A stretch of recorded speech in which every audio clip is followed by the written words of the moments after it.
Good evening, everyone. Tonight I'd like to play for you the Pachelbel Canon, show you the progress I've been making on it. But I want to show you something about the tone, how to produce a tone that's going to sing. If you can imagine, first of all, you're completely relaxed and you can lift one shoulder, the other one going down, and then the right one goes forward and the left goes back, and go around in a bicycle wheel that way out on the spokes, and then go the other way so you can go forward with the left one going back and around, and left one up, right one down, and then just flop. Feel the blood rushing into your hands, because when you can get that heaviness, that feeling, your hands are full like that. It's a good feeling, it's a healthy feeling, and it sets you up for being able to produce a good tone using the dead weight as the origin of the tone. So my voice may go, but anyway, I'll try. You need to be able to flop right through, release on the way up and flop right through to the floor. But you need to play down from the main arch of knuckles. And that's a steel finger and it's firm. But the hand is relaxed, and so when you can think of the key as from the top to the bottom when it's playing, you've got that distance that you can depress it. Think of only depressing it part way when you want to play really lightly and carry your weight. But you're still flopping through, so you're going to depress the key. And the moment that you start as you flop and feel, the moment that you feel the pressure starting to come in the pad of the finger, in the flesh, the fleshy part of the finger, you want to think of that as a switch or a trigger to releasing any possible tension in the wrist and allowing the wrist to move, because you want to take the emotional power of each note out of the piano so as you flop.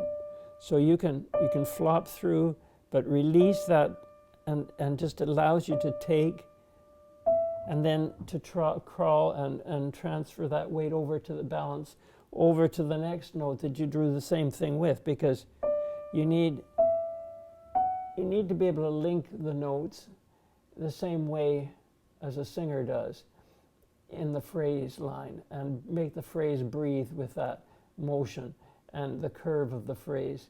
And when you can have one note after the other, even if it's crescendoing or decrescendoing, whatever it's doing, you can make it link like a singer does, then it's going to be more interesting for the listener, and just be spontaneous with the way you feel the line, but be able to control each note for its tone. So when I can flop and depress it and say I'm going to take that much sound out of the piano.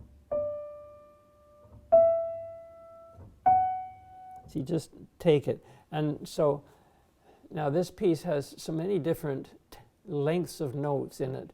The opening is so simple and plain. You can think of it's often used at a wedding, so you can imagine the bride is waddling left or right for the quarter, so waddling up to the altar. She can't be running ahead to it.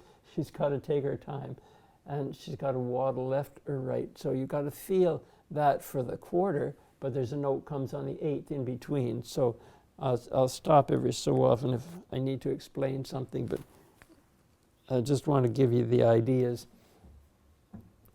So here we go. So I need to listen for every note, and I need to come in gently, even though I'm falling right through, and I'm taking the tone out.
it's tricky because it comes in where it goes down first, and then the next time it's so.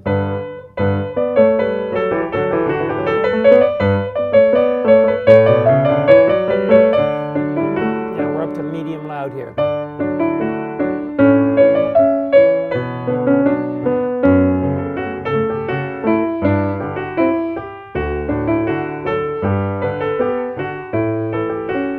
Now we're up to loud.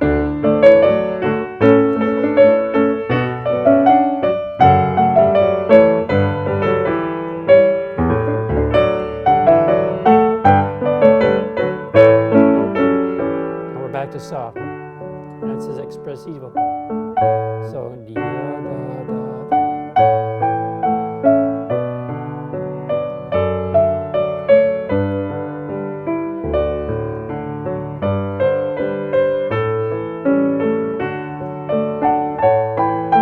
And this is medium loud. So.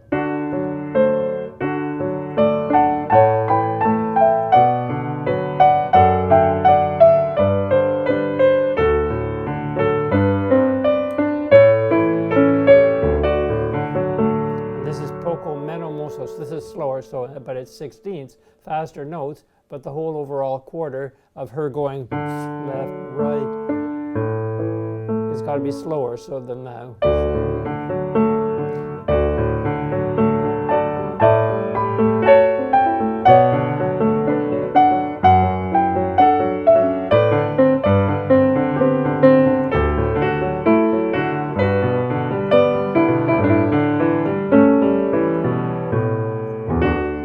Changes to triplets. Don't hit. Medium loud. Now it's crescendo semper, so always crescendoing from this point. So it's medium loud to begin with. And so I got to sink in tenderly with all that weight. The back of the upper arm, your body, core body weight, your seat, all that is.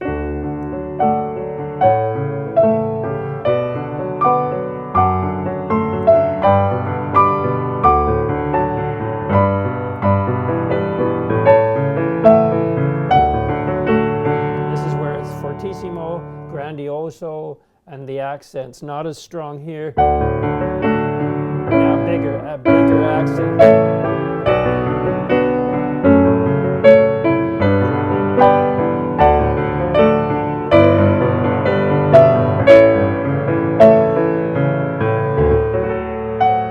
I could spread that even more. It's allargando when it does this one, so it's spreading.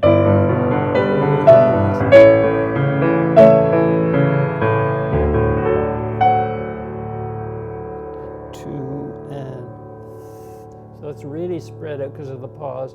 And 3 and 4 and 1. So you see there's all kinds of stuff you can do with this piece.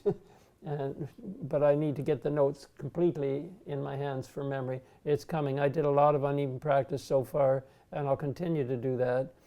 Both hands separate and hands together, so that no hand is slowing up the flow because the fingers aren't certain where they're going. I have to build muscle memory, and that's the only way that I know to do it. But hands separate, and with expression, hands separately as well. So that makes it lots more fun to practice.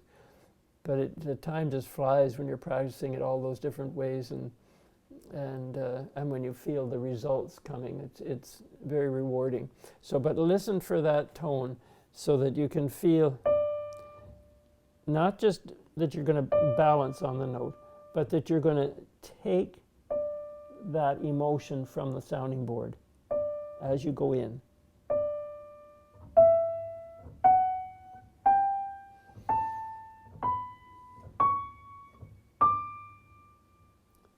Try to make the piano sing, and try to be able to be like a singer when you're playing, and shape your phrases, the flow, the breathing of your phrases, to make it exciting and spontaneous. Anyway, I hope you enjoyed that, and have a good night. Bye-bye.